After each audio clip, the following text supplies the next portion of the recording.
That's where we report to. When did you decide that home inspections was a good business to get into? I worked for the state government for years, and I've been looking into getting into my own business for the last few years. And I did some research. I looked into franchises. I looked into buying a business, starting something from scratch. And the more homework I did, I kind of got drawn into home inspection because I like to get out there in the field. I like to work with my hands. I don't like to be stuck, Mm-hmm. in an office per se, and it's scalable. So that's what drew me to that. Yeah. Do you have any construction experience or do it yourself stuff, or how do you know what to look for other than what you learned in the training school? Nothing. I had no experience, and Okay. that was one of my big concerns going in. I knew part of my research and preparing for it was to develop a pros and cons list. Mm-hmm. And one of the major cons was I didn't have a background that many guys that enter this business do. Um, but I'm still fortunate I did because New Jersey and many states have a very strict process to get a license. You don't Right. just apply for it. You don't. It's not like a construction where you just sign pieces of paper and get issued a license.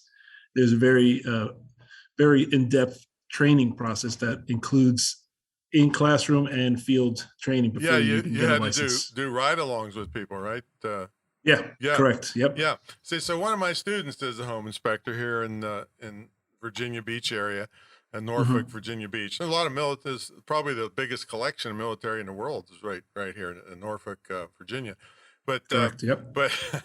but they are so desperate for construction people around here. Right. They allow what? Well, I'm not sure how kosher it is, but he told me Hmm. when he does a home inspection that they said the realtors are so desperate because they can't get anybody to fix anything and make the deal go through.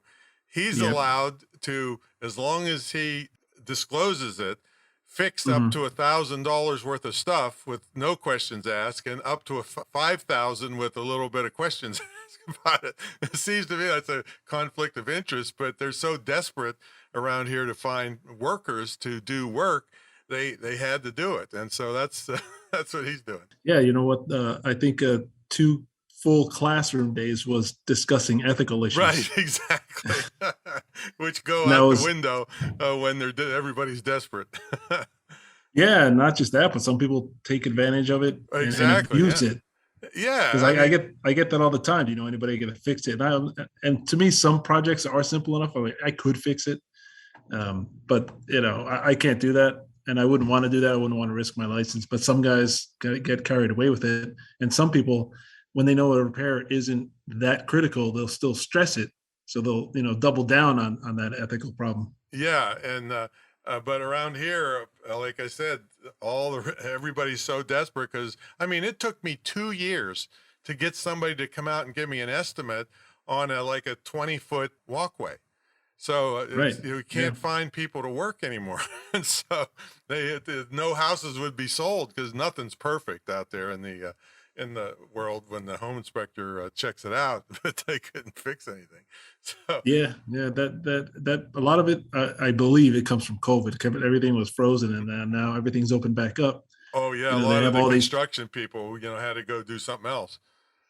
yeah, not just that, but a lot of homeowners, their projects had been delayed, so now they want to get it all done now. Mm-hmm. Yep, that's So another there is thing. that, and I'm trying to. That drove up the cost of material, so we're putting off any major projects on our home. Right. So at least next year, maybe the next year after that, till things start to settle down. Oh my God, I had to go.